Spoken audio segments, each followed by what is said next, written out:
Andy was diagnosed with fetal valproate syndrome. Now, fetal valproate syndrome, or fetal anticonvulsant syndrome, is caused when the fetus is exposed to sodium valproate in the womb. This is the drug that is used to treat epilepsy and also to treat mental health conditions. I took it to control epilepsy, and it had injured my child. I didn't want to bring another child into this world with the problems that Andy was going to have, so I got sterilised. This has obviously been quite an emotional time. Andy's grandma saw an article in the Times about the condition and that there was a class action being brought together to sue Sanofi, the drug company that manufacture Epilim. Tim registered Andy, and a legal aid certificate was granted, and Andy was chosen to be a test case. The Legal Services Commission wanted to withdraw funding in 2007, but the decision was overruled in a judicial review. Funding was reinstated. Andy was going to be able to hold somebody accountable for the injuries that he had incurred.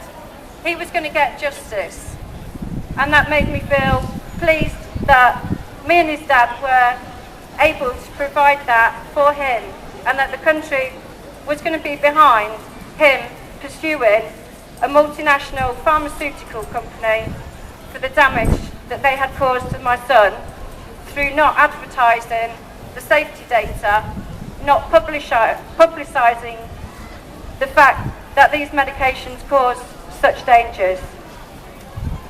Andy's been trying to sue this drug company now for 6 years. He is disabled for life and will never live independently. The cost to the taxpayer, by the time he dies, assuming that he lives to the age of 50, will be £10 million, just for one child. He will probably never contribute towards the tax system. And we, the taxpayer, you out there, will continue to support him. Now, legal aid was withdrawn in October 2010, just 3 weeks before the trial was due to start. The appeals to the Legal Services Commission have failed. The funding for a judicial review has been denied, and I and my son cannot afford to pay for the trial or for a judicial review so that Andy can have the opportunity to hold somebody accountable for these lifelong injuries incurred. My MP and MEP have been supportive, but Parliament has been unable to do anything about it. I'm a little bit sceptical. If we can go and bomb Libya, then I'm pretty sure that we can overrule a decision by the Legal Services Commission. My MEP has been supportive, but says that it's nothing to do that protects us as consumers against pharmaceutical products.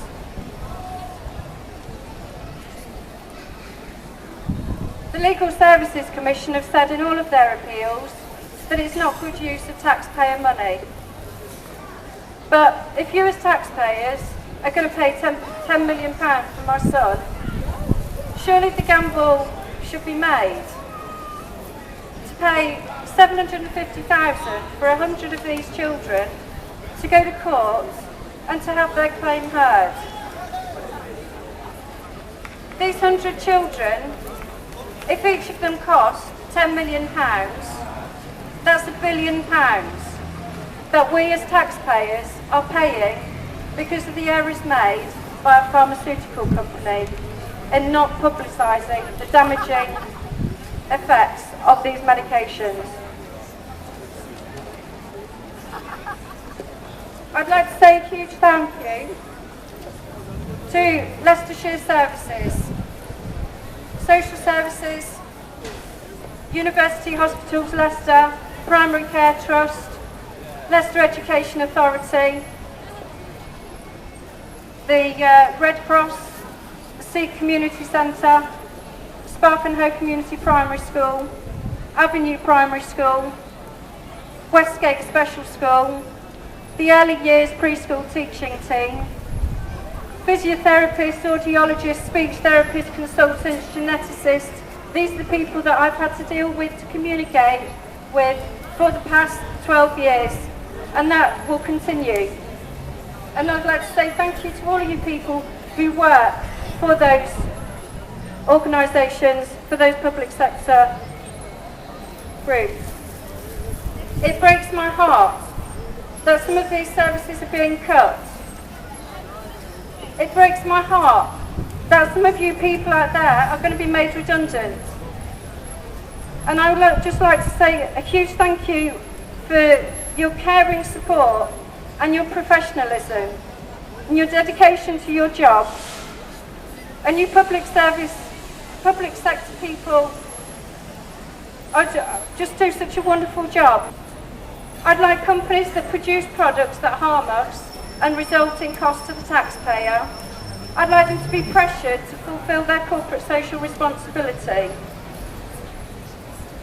I will be pursuing Sanofi for money for Leicestershire services that people with fetal valproate syndrome use. I hope that you'll be able to support me in some of this.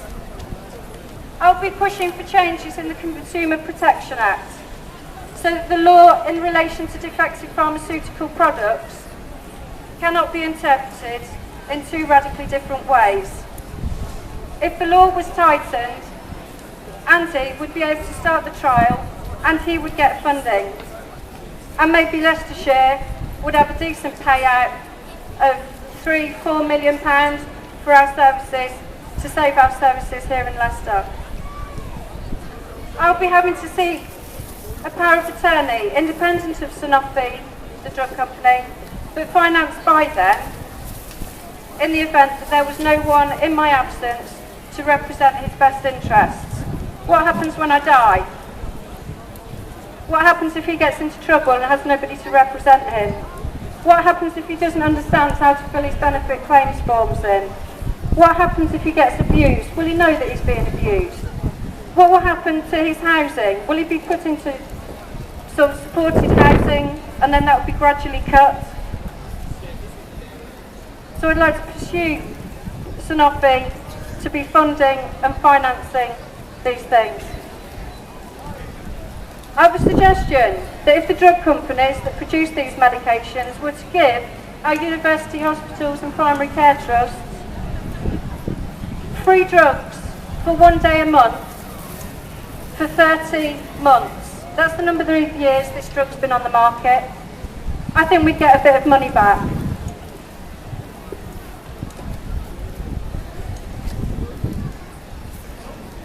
I'd also like Sanofi to provide some IT equipment for our special schools and special education needs departments. iPads, Wii's, laptops, and install safe networks to run the equipment on. I'd like these drug companies to run fetal anticonvulsant syndrome awareness weeks, because there's new research that shows that 2 in every 5 children born to mothers who take Epilim during pregnancy have a birth defect. 39.6%. Now here in Leicester, 1 in 200 of us has epilepsy. So 2 in 5 women who are taking this drug will have a child with birth defects. And I just want to make sure that we stop these children being born into the world, because it's not fair on them. It's not fair to bring somebody in the world and not provide the services that they need. I would like to thank all of you today for listening to me. Andy's case is due to close next Friday, 6th of May. I don't think we're going to get any press coverage because the elections will have been on, and because analysis in the news will all be about the referendum, the councils, the implications for the coalition, etc. But I'd like to thank you all for your interest. If you want to know anything more about the condition, please visit the website, Organisation for Anticonvulsant Syndrome. I've got my banner over there. If you'd like to contact me, my name's Friedmann. I'm on Twitter, Facebook, and I also have a webpage, emmafriedman.com.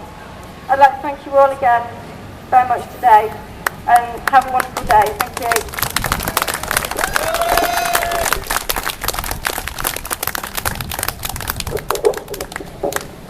Thanks, a big thank you to Emma, and an even bigger thank you to Andy for coming here with us today.